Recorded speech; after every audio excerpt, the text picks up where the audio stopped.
क्या कहना। ओम शांति। 25/1/25 मधुर महाभाग्य। मिठे बाबा कहे, मिठे बच्चे बुद्धिमान विद्यार्थी होई भल नंबर रखी पास हेबार पुरुषार्थ कर। अलसुआ विद्यार्थी हुआ नहीं। अलसुआ विद्यार्थी सेमानंकु कुहाजिबो जो मानकर सारा दिन मित्र संबंधी मने पड़ी थांती। प्रश्न, संगम जुगरे सबुठारु अधिक भाग्यशाली काहाकु कुहाजिबो? उत्तर, जो माने निजर तन मन धन सबकिछि सफल करिसंती किंबा करुछंती सेई माने ही भाग्यशाली अटंती। केही केही तो बहुत कंजूस थांती। सेथुरु जना पड़ी जाए जे यांको भाग्य रे नाही, बुझी पारंती नाही। से विनाश सम्मुखरे दंडायमान किछि तो भल काम करिनेबा दरकार। भाग्यवान पिला माने भावंती निजे बाबा हेबे सम्मुख को आछंती, तेणु आमे निजर सबु किछि सफल करिनेबु। साहस करी अनेकंकर भाग्य गढ़िबारे निमित्त हेबु। गीत तकदीर जगाकर आई हूँ। ओम शांति। एबे तो तुमे पिला माने निजर भाग्य निर्माण करुछ। गीतारे श्रीकृष्णଙ୍କର नाम लिखि देइछंती एवं कहउछंती, भगवान उवाच मु तुमको राजयोग शिखाउछि। वास्तव में कृष्ण भगवान उवाच किछि नाही। एही श्रीकृष्ण तो तुम पाठ पढ़ार लक्ष्य अटंती। शिव भगवान उवाच मु तुमको राजा मानकर राजा करुछि। तेबे निश्चिंत प्रथम राजकुमार कृष्ण ही हेबे। वास्तव में कृष्ण भगवान उवाच नुहे। कृष्ण सदृश हेबा तो तुम मानकर पाठ पढ़ार लक्ष्य अटे। यह तो पाठशाला अटे जेउठी स्वयं भगवान पाठ पढ़ाउछंती। तुमे समस्ते राजकुमार राजकुमारी हेउछ। बाबा कहउछंती बहुत जन्मर अंतिम अंतिम अवस्था रे मु तुमको यही ज्ञान शुणाउछि। तुमको पुणी से श्रीकृष्ण भली करने यही पाठशाला शिक्षक शिव बाबा अटंती। श्रीकृष्ण नुहंती। शिव बाबा ही दैवी धर्मर स्थापना करिथांती। तुमे पिला माने कहउछ आमे आसीछु आमर भाग्य गढ़िबापाई। आत्मा जानिछि मु परमपिता परमात्मा द्वारा एबे भाग्य गढ़िबापाई आसीछि। याउछि राजकुमार राजकुमारी हेबार भाग्य। राजयोग अटे ना। शिव बाबांक द्वारा प्रथमे स्वर्गर दुईटी पत्र राधा और कृष्ण बाहरती। यही जो चित्र तैयारी होइछि ता सठिक अटे एवं ताहा बुझाइबा पई बहुत मध्य भल। गीतार ज्ञान द्वारा ही भाग्य तैयारी होइथाय। तुमर भाग्य जाग्रत होइथिला ता पुणी बिगड़ी जाइछि। बहुत जन्मर शेष रे तुमे पुणी एकदम तम प्रदान कांगाल हो जाइछ। एबे पुणी राजकुमार हेबाकू पड़िबो। प्रथमे तो निश्चिंत राधा कृष्ण ही हेबे, पुणी तांकर मध्य राजधानी स्थापना हेबो। सेठारे केवल जणे तो नथिबे ना। स्वयंवर परे राधा कृष्ण ही पुणी लक्ष्मी नारायण होइथांती। नररु राजकुमार एवं नारायण हेबा एका कथा अटे। तुमे माने जानिछ एही लक्ष्मी नारायण स्वर्गर मालिक थिले। तेबे स्वर्गर स्थापना तो निश्चिंत संगम युग ही होइथिबो। सेइथिपाई संगम युग को पुरुषोत्तम युग कुहा जाए। आदि सनातन देवी देवता धर्मर स्थापना होइजिबो, बाकी अन्य सब धर्म विनाश होइजिबो। सत्य युगरे निश्चिंत भावरे गोटे ही धर्म थिला। सेही इतिहास भूगोलर निश्चिंत भावरे पुनरावृत्ति हेबो। पुनर्बार स्वर्गर स्थापना हेबो। ଯେଉଁଠାରେ ଲକ୍ଷ୍ମୀ ନାରାୟଣଙ୍କର ରାଜ୍ୟ ଥିଲା, ପରିସ୍ଥାନ ଥିଲା, ତା ଏବେ ତ ଶମଶାନ ପାଲଟି ଯାଇଛି। ସମସ୍ତେ କାମ ଚିତା ଉପରେ ବସି ଭସ୍ମ ହୋଇଯିବେ। ସତ୍ୟ ଯୁଗରେ ତୁମେ ମହଲ ଇତ୍ୟାଦି ନିର୍ମାଣ କରିବ, ଏପରି ନୁହେଁ କି ମାଟି ତଳୁ କୌଣସି ସୁନା ଦ୍ୱାରିକା ଲଙ୍କା ବାହାରି ଆସିବ। ହୁଏତ ଦ୍ୱାରିକା ବାହାରି ପାରେ କିନ୍ତୁ ଲଙ୍କା ତ ନଥିବ। ରାମ ରାଜ୍ୟକୁ ସୁବର୍ଣ୍ଣ ଯୁଗ କୁହାଯାଏ। ଖାଣ୍ଟି ସୁନା ଯାହା କିଛି ଥିଲା ସେସବୁ ଲୁଟ୍ ହୋଇଯାଇଛି। ତୁମେମାନେ ଜାଣୁଛ ଭାରତ କେତେ ଧନବାନ ଥିଲା। ଏବେ ତ କାଙ୍ଗାଳ। କାଙ୍ଗାଳ ଶବ୍ଦ ଲେଖିବା ମଧ୍ୟ କୌଣସି ଖରାପ କଥା ନୁହେଁ। ତୁମେମାନେ ବୁଝାଇ ପାରିବ ସତ୍ୟ ଯୁଗରେ ଗୋଟିଏ ମାତ୍ର ଧର୍ମ ଥିଲା। ସେଠାରେ ଅନ୍ୟ କୌଣସି ଧର୍ମ ରହିବ ନାହିଁ। କେହି କେହି କହିଥାନ୍ତି ଏହା କିପରି ସମ୍ଭବ? କ'ଣ କେବଳ ଦେବତାମାନେ ହିଁ ରହିବେ? ଅନେକ ମତ ମତାନ୍ତର ରହିଛି। ଗୋଟିଏ ମତ ଅନ୍ୟ ମତ ସହ ମିଶୁନାହିଁ। କେତେ ଆଶ୍ଚର୍ଯ୍ୟ କଥା। କେତେ ଅଭିନେତା ଅଛନ୍ତି। ଏବେ ସ୍ୱର୍ଗର ସ୍ଥାପନା ହେଉଛି। ଆମେ ସ୍ୱର୍ଗବାସୀ ହେବାକୁ ଯାଉଛେ। एकथा मन रहिले सर्वदा हर्षित मुख हो पार। तुमମାନଙ୍କୁ बहुत खुशी रहा दरकार। तुमर लक्ष्य और उद्देश्य तो बहुत श्रेष्ठ अटे ना। आमे मनुष्यर देवता ସ୍ୱର୍ଗବାସୀ ହେବାକୁ ଯାଉଛୁ। ଏ କଥା ମଧ୍ୟ ତୁମେ ବ୍ରାହ୍ମଣମାନେ ହିଁ ଜାଣିଛ ଯେ ଏବେ ସ୍ୱର୍ଗର ସ୍ଥାପନା ହେଉଛି। ଏହା ମଧ୍ୟ ସର୍ବଦା ମନେ ରହିବା ଦରକାର। କିନ୍ତୁ ମାୟା ବାରମ୍ବାର ଭୁଲାଇ ଦେଉଛି। ଭାଗ୍ୟରେ ନାହିଁ ତେଣୁ ସୁଦୂର ନାହାନ୍ତି। ମିଛ କହିବାର ଅଭ୍ୟାସ ଅଦାକଳ୍ପରୁ ରହିଆସିଛି, ଯାହାକି ଛାଡ଼ି ପାରୁନାହାନ୍ତି। ମିଥକୁ ମଧ୍ୟ ଯେପରି ସମ୍ପତ୍ତି ଭାବି ନେଇଛନ୍ତି। ମିଛ କହିବା ଛାଡ଼ି ପାରୁନାହାନ୍ତି। ତେଣୁ ବୁଝିବାକୁ ହେବ ଯେ ୟାଙ୍କର ଭାଗ୍ୟ ହିଁ ଏହିପରି ଅଟେ। ବାବାଙ୍କୁ ମନେ ପକାଉନାହାନ୍ତି। ଯୋଗ ମଧ୍ୟ ସେତେବେଳେ ଲାଗିବ ଯେତେବେଳେ ପୁରା ମୋହ ତୁଟିଯିବ। ସାରା ଦୁନିଆରୁ ବୈରାଗ ଆସିଯିବ। ମିତ୍ର ସମ୍ବନ୍ଧୀକୁ ଦେଖୁଥିଲେ ମଧ୍ୟ ଯେପରି ଦେଖୁନାହାନ୍ତି। ଜାଣିଥାନ୍ତି ଏମାନେ ସମସ୍ତେ ନର୍କବାସୀ, ଶ୍ମଶାନବାସୀ ଅଟନ୍ତି। ଏମାନେ ସମସ୍ତେ ବିନାଶ ହେବାକୁ ଯାଉଛି। ଏବେ ଆମକୁ ଘରକୁ ଫେରିବାକୁ ହେବ। ତେଣୁ ସୁଖଧାମ ଶାନ୍ତିଧାମକୁ ମନେ ପକାଉଛୁ। କାଲି ଆମେ ସ୍ୱର୍ଗବାସୀ ଥିଲୁ, ରାଜ୍ୟ କରିଥିଲୁ, ଯାହାକୁ ଆମେ ହରାଇ ଦେଇଛୁ। ପୁଣି ଆମେ ରାଜ୍ୟପ୍ରାପ୍ତି କରୁଛୁ। ପିଲାମାନେ ଜାଣିଛନ୍ତି ଯେ ଭକ୍ତି ମାର୍ଗରେ କେତେ ମୁଣ୍ଡ ନୁଆଁଇବା ସହିତ ଧନ ମଧ୍ୟ ବର୍ବାଦ କରିବାକୁ ପଡ଼ୁଛି। ଚିତ୍କାର କରୁଛନ୍ତି କିନ୍ତୁ କିଛି ବି ମିଳୁନାହିଁ। ଆତ୍ମା ଡାକୁଛି, ବାବା ଆସ ଆମକୁ ସୁଖଧାମକୁ ନେଇ ଚାଲ। ତାହା ମଧ୍ୟ ଯେତେବେଳେ ଶେଷ ସମୟରେ ବହୁତ ଦୁଃଖ ହୋଇଥାଏ ସେତେବେଳେ ମନେ ପକାଉଛନ୍ତି। ତୁମେମାନେ ଦେଖୁଛ ଏବେ ପୁରୁଣା ଦୁନିଆ ବିନାଶ ହେବାକୁ ଯାଉଛି। ଆମର ଏହା ଅନ୍ତିମ ଜନ୍ମ ଅଟେ। ଏହି ଜନ୍ମରେ ହିଁ ଆମକୁ ସାରା ଜ୍ଞାନ ମିଳିଛି, ଯାହାକୁ ସମ୍ପୂର୍ଣ୍ଣ ରୂପେ ଧାରଣ କରିବାକୁ ହେବ। ଭୂମିକମ୍ପ ଇତ୍ୟାଦି ଅଚାନକ ହୋଇଥାଏ ନା। ହିନ୍ଦୁସ୍ତାନ ପରିସ୍ତାନ ବିଭାଜନ ସମୟରେ କେତେ ମରିଥିବେ। ତୁମମାନଙ୍କୁ ସୃଷ୍ଟି ଆରମ୍ଭରୁ ନେଇ ସୃଷ୍ଟି ଶେଷ ପର୍ଯ୍ୟନ୍ତ ସମସ୍ତ ଜ୍ଞାନ ଜଣା ଅଛି। ବାକି ଯାହା ରହିଯାଇଛି ତା ମଧ୍ୟ ଜଣାପଡ଼ିଯିବ। କେବଳ ଗୋଟିଏ ସୋମନାଥ ମନ୍ଦିରରେ ତ ସୁନା ନଥିବ, ଆହୁରି ମଧ୍ୟ ବହୁତ ମହଲ ମନ୍ଦିର ଇତ୍ୟାଦିରେ ସୁନା ଥିବ। ତାପରେ ପୁଣି କ'ଣ ହୁଏ? କେଉଁଠି ଅନ୍ତର୍ଦ୍ଧାନ ହୋଇଗଲା ନା ଭୂମିକମ୍ପରେ ଏପରି ତଳକୁ ଚାଲିଗଲା, ଯାହା ଆଉ ବାହାରି ପାରୁନାହିଁ। ଭିତରେ ଭିତରେ ନଷ୍ଟ ହୋଇଗଲା ନା କ'ଣ ହେଲା? ଭବିଷ୍ୟତରେ ତୁମମାନଙ୍କୁ ଏସବୁ କଥା ଜଣାପଡ଼ିବ। କହୁଛନ୍ତି ସୁନାର ଦ୍ୱାରିକା ସମୁଦ୍ର ଗର୍ଭକୁ ଚାଲିଯାଇଛି। ଏବେ ତୁମେମାନେ କହିବ ଡ୍ରାମା ଅନୁସାରେ ଯାହା ତଳକୁ ଚାଲିଯାଇଛି ଅର୍ଥାତ୍ ଅତୀତ ହୋଇଯାଇଛି, ପୁଣି ଚକ୍ର ସୃଷ୍ଟି ଚକ୍ର ଘୁରି ଆସିଲେ ତା ଉପରକୁ ଅର୍ଥାତ୍ ବର୍ତ୍ତମାନକୁ ଆସିଯିବ। ତାକୁ ମଧ୍ୟ ପୁନର୍ବାର ତିଆରି କରିବାକୁ ପଡ଼ିବ। ଏହି ଚକ୍ରକୁ ବୁଦ୍ଧିରେ ସ୍ମରଣ କରି ବହୁତ ଖୁସିରେ ରହିବା ଉଚିତ।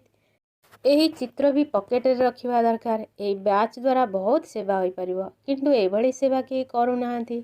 ତୁମେମାନେ ଟ୍ରେନରେ ମଧ୍ୟ ବହୁତ ସେବା କରିପାରିବ। କିନ୍ତୁ କେହି ବି କେବେ ସେବା ସମାଚାର ଜଣାଉନାହାନ୍ତି ଯେ ଟ୍ରେନରେ କିପରି ସେବା କଲୁ। ତୃତୀୟ ଶ୍ରେଣୀର ଯାତ୍ରୀମାନଙ୍କର ମଧ୍ୟ ସେବା ହୋଇପାରିବ। ଯେଉଁମାନେ କଳ୍ପ ପୂର୍ବେ ବୁଝିଥିବେ ମନୁଷ୍ୟରୁ ଦେବତା ହୋଇଥିବେ, ସେଇମାନେ ହିଁ ବୁଝିବେ। ମନୁଷ୍ୟରୁ ଦେବତା ବୋଲି ଗାୟନ ରହିଛି। ମନୁଷ୍ୟରୁ ଖ୍ରୀଷ୍ଟିଆନ କିମ୍ବା ମନୁଷ୍ୟରୁ ଶିଖ ଏହିପରି ତ ଗାୟନ କରାଯାଏ ନାହିଁ ନା। ମନୁଷ୍ୟରୁ ଦେବତା ହୋଇଥିଲେ ଅର୍ଥାତ୍ ଆଦି ସନାତନ ଦେବୀ ଦେବତା ଧର୍ମର ସ୍ଥାପନା ହୋଇଥିଲା। ବାକି ସମସ୍ତେ ନିଜ ନିଜ ଧର୍ମକୁ ଚାଲିଗଲେ।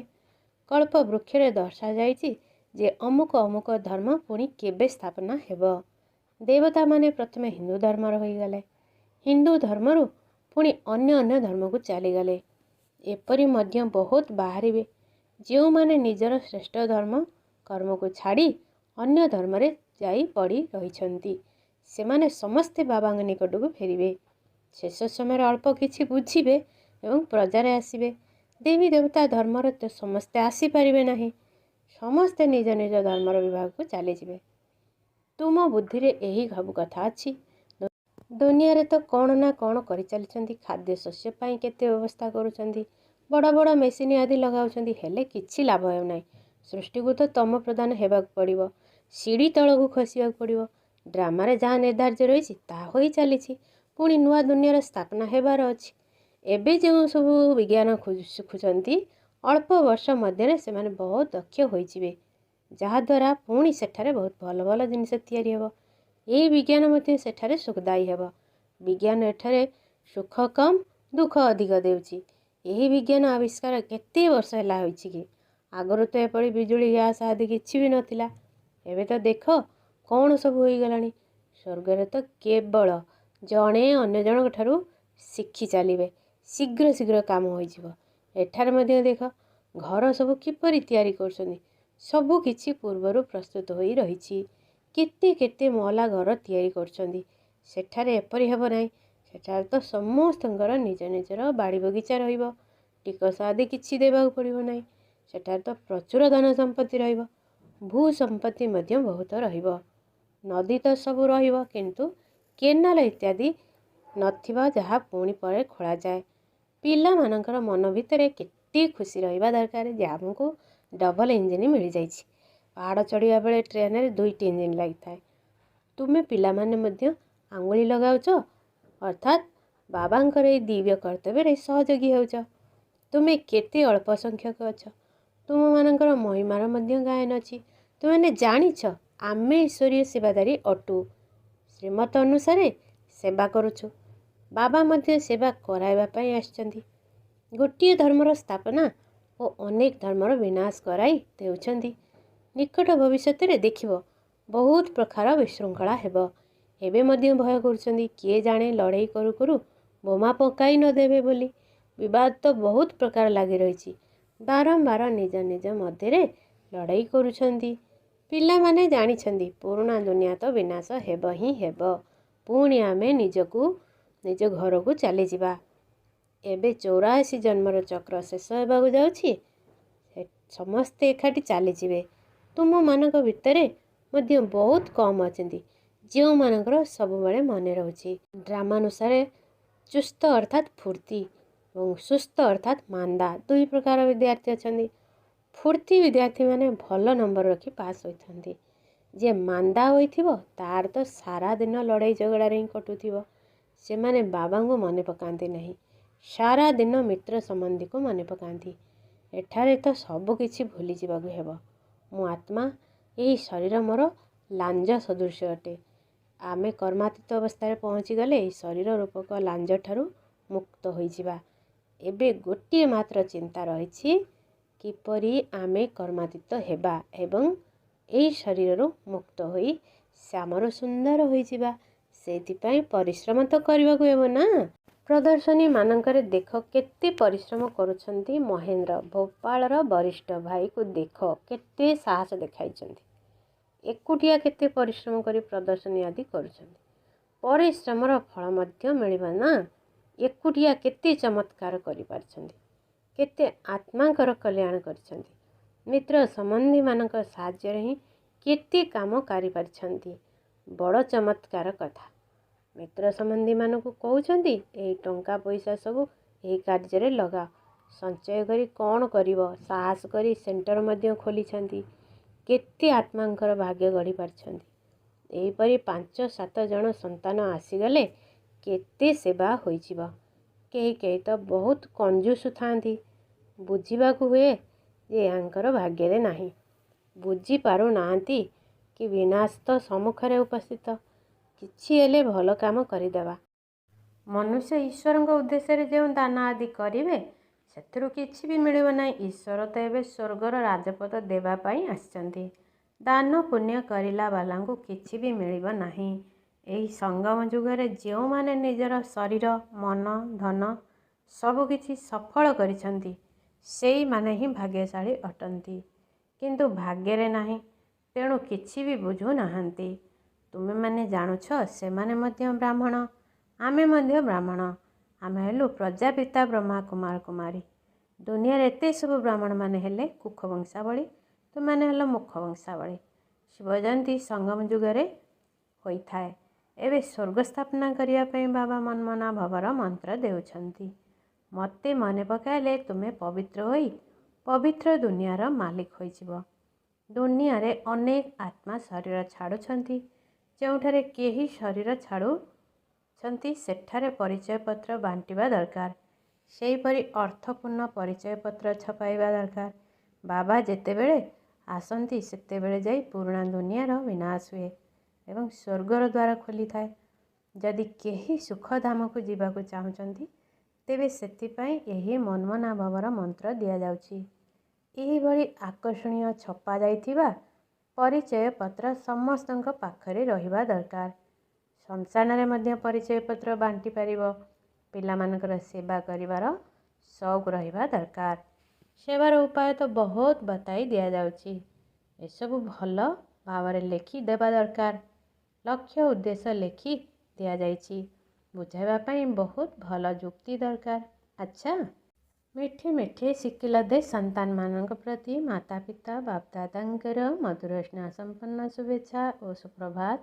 ଆତ୍ମିକ ପିତାଙ୍କର ଆତ୍ମିକ ସନ୍ତାନମାନଙ୍କୁ ନମସ୍ତେ। ଆତ୍ମିକ ସନ୍ତାନମାନଙ୍କର ଆତ୍ମିକ ମାତା ପିତାଙ୍କୁ ନମସ୍ତେ ନମସ୍ତେ ନମସ୍ତେ। ଧାରଣା ପାଇଁ ସାର 1. କର୍ମାତୀତ ଅବସ୍ଥାକୁ ପ୍ରାପ୍ତ କରିବା ପାଇଁ ଏହି ଶରୀର ରୂପକ ଲାଞ୍ଜକୁ ଭୁଲି ଯିବାକୁ ହେବ। କେବଳ ବାବାଙ୍କ ବ୍ୟତୀତ କୌଣସି ମିତ୍ର ସମ୍ବନ୍ଧୀ ମନେ ନ ପଡ଼ନ୍ତୁ। ସେହିଭଳି ପରିଶ୍ରମ କରିବାକୁ ହେବ। 2. ଶ୍ରୀମତ ଅନୁସାରେ ଈଶ୍ୱରୀୟ ସେବାଦାରୀ ହେବାକୁ ପଡ଼ିବ। ତନ ମନ ଧନ ସବୁକିଛି ସଫଳ କରି ନିଜର ଉଚ୍ଚ ଭାଗ୍ୟ ଗଢ଼ିବାକୁ ହେବ। ବରଦାନ: କର୍ମ ଭୋଗ ରୂପୀ ପରିସ୍ଥିତିର ଆକର୍ଷଣକୁ ମଧ୍ୟ ସମାପ୍ତ କରୁଥିବା ସମ୍ପୂର୍ଣ୍ଣ ନଷ୍ଟ ମହା ହୁଅ। ଏବେ ପର୍ଯ୍ୟନ୍ତ ପ୍ରକୃତି ଦ୍ୱାରା ସୃଷ୍ଟି ହୋଇଥିବା ପରିସ୍ଥିତିଗୁଡ଼ିକ ଅବସ୍ଥାକୁ କିଛି ନା କିଛି ନିଜ ଆଡ଼କୁ ଆକର୍ଷିତ କରୁଛି। ସବୁଠାରୁ ଅଧିକ ନିଜର ଦେହର ହିସାବ କିତାବ ବାକି ରହିଥିବା କର୍ମଭୋଗ ରୂପରେ ଆସୁଥିବା ପରିସ୍ଥିତି ନିଜ ଆଡ଼କୁ ଆକର୍ଷିତ କରୁଛି। ଯେତେବେଳେ ଏଗୁଡ଼ିକ ସବୁ ସମାପ୍ତ ହୋଇଯିବ, ସେତେବେଳେ କୁହାଯିବ ସମ୍ପୂର୍ଣ୍ଣ ନଷ୍ଟ ମହା। କୌଣସି ବି ଦେହର ବା ଦେହ ଦୁନିଆର ପରିସ୍ଥିତି ତୁମର ସ୍ଥିତିକୁ ହଲଚଲ କରିପାରୁନଥିବ, ତେବେ କୁହାଯିବ ସମ୍ପୂର୍ଣ୍ଣ ସ୍ଥିତି। ଯେତେବେଳେ ଏହିଭଳି ସ୍ଥିତିରେ ପହଞ୍ଚିଯିବ, ସେତେବେଳେ ନିଜର ମାଷ୍ଟର ସର୍ବଶକ୍ତିମାନ ସ୍ଥିତିରେ ସହଜରେ ସ୍ଥିତ ହୋଇପାରିବ। ସ୍ଲୋଗାନ: ପବିତ୍ରତାର ବ୍ରତ ସବୁଠାରୁ ଶ୍ରେଷ୍ଠ ସତ୍ୟନାରାୟଣ ବ୍ରତ। ଏହା ଭିତରେ ହିଁ ଅତୀନ୍ଦ୍ରିୟ ସୁଖ ଅନ୍ତର୍ନିହିତ। ओम शांति। है हमने प्यार वो पाया जो दुनिया पा नहीं सकती। ମୁଁ ବିଶେଷ ଆତ୍ମା ଅଟେ। ମୁଁ ନମ୍ବର 1 ଆତ୍ମା ଅଟେ।